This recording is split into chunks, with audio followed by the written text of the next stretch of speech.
A farmer asked a carpenter to build a fence to separate him from the neighbor. The farmer left and came back after several days. When he got closer to the farm, he could not see the fence. He called the carpenter and asked him why he did not do any work. And the carpenter said, "I did. I discovered while working that you were building a fence because you have problems with your neighbor. So instead of building a fence, I built a bridge. You do not need a fence, but a bridge." Today, the world struggles with walls of separation among communities, families, nations, and religions. The last year and a half, the coronavirus opened our eyes to the need of healing, not merely physically, but even in facing the new reality that we are captured with. The word healing became central to our daily life and expression.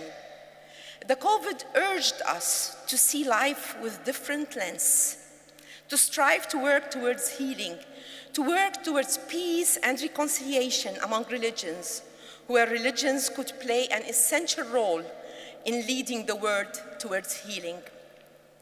The question remains, how can we join efforts towards healing? How do we recognize that it is a time to heal? It's a time to heal when we focus on human dignity, dignity of all humans, aside from religion, race, gender, or nationality. I believe the pain of the coronavirus touched all humanity, and all experienced common suffering. We became united in pain, and it is time to unite in healing.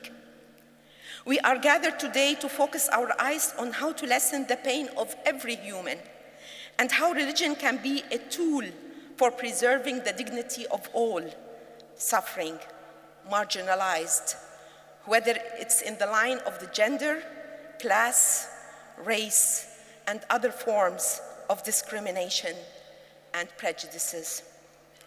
It is time to heal when we work together for justice. Perhaps a good place to begin would be to look at the question of what implications does our gathering today provide for justice. We gather today as G20 nations, hoping for a model that ensures justice and is equitable and ethical for all people and the planet. What do we hope for from this meeting? The gathering is not the end, but rather the hope that it brings to the world. We come together not for the sake of gaining power, but rather for the sake of the powerless who hunger for healing, starting from vaccine justice to feeding the poor and showing the love of God to all. As Faith Coalition, we are called here and now for the sake of the oppressed and the marginalized of the world. As World Communion of Reformed Churches, a body of 100 million Reformed members, we focus on our engagement with the issues of the world from the perspective of justice. Justice has been at the heart of our Reformed vision. We as a communion are faithful to understand that justice is a matter of faith. It's a matter of confession. It's the heart of God, as the Accra Confession, a foundational document for us as a World Communion, mentions. Today we are called as faith bodies to see the question of justice as central to our faith. No healing away from justice. No impact for religion away from justice for all. As the Reformed tradition, we have read the signs of time. We found that global economic injustice is what causes divisions and causes pain. Today, we come together as religions and secular leaders to deal with the causes, not the outcomes. And economic justice is one important cause for pain and division. It's a time to heal when we encourage our citizens to enjoy dialogue of life with other religions, where our youth from different religions come to know about the other religion through shared life and daily experience, and explore the beauty of the other religion as first-hand experience, not through the media that infuses prejudices and fear. I believe part of the blessing of living in the Middle East, in Beirut, is that we grow with other religions, where we share common values, jokes, and tradition. We grow together in the same school and know that the other person is my brother and sister of humanity. War and divisions in the Middle East is not due to religions. Religions do not divide, but rather the abuse of religion is what distorts the beauty of other religion, triggered by political agendas or pragmatic aspirations. As faith bodies, we are called to dismantle any abuse for religions and speak openly against when some perceptions they mistreat the image of other religion. Our silence contributes to stereotyping, and it is time to speak as religions and secular leaders. It's time to heal when we have a firm stand against exclusive attitude of interpretation of any religion that discriminates against others. We are called to rescue religion from any interpretation or understanding when people have extremist interpretation for the sake of special agendas. We are called to join efforts to speak against violent extremism that encourages building walls instead of bridges.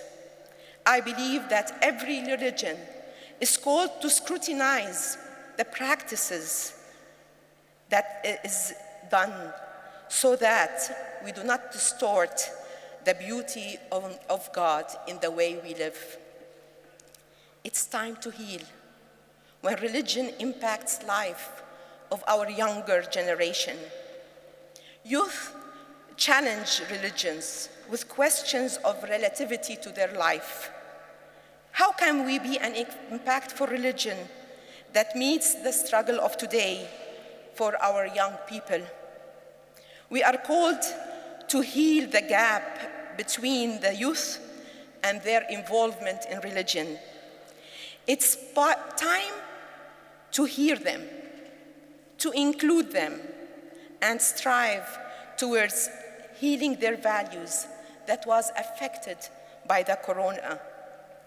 The youth, unfortunately, many times do not trust that religion will help them to answer the questions on earth.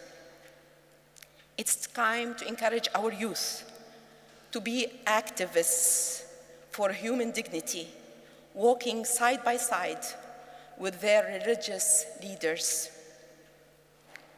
It is time to heal when women are involved in all levels of religious circles.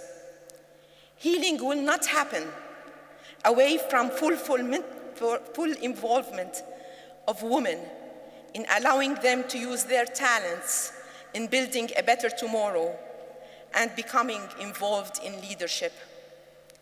This is not an act of sympathy towards women, but rather an act of integrity of how we perceive God, who loved men and women alike. I believe striving towards healing is at the heart of women's work. Human rights movements should not show inclusivity more than religion. In this meeting, I was touched with clear voices in several sessions asking to include women and youth in the process of healing. I hope that practical steps ought to encourage us on our road to healing, starting from just participation to hearing the voice of women in such gatherings, those who are affected most by the pandemic and beyond. Finally, I want to say, working towards healing calls for urgency. And this is why moving forward in practical steps in healing has become inevitable and necessary. I think every day of the women of Afghanistan who pay the highest price in the change that happened. Every delay in actions means that more lives will be lost and more dreams will be assassinated. I say this, that we need accountability barometer to measure our progress on issues and where we have created change. As religious leaders, we are called to learn how to ensure our steps and to measure proceedings for our struggles and encourage the young to journey with us and appreciate their enthusiasm and call for progress. Are you winding up? Friends, we need to wind up. Yes. Friends, today is a time of crisis, but it is a time of kairos as well.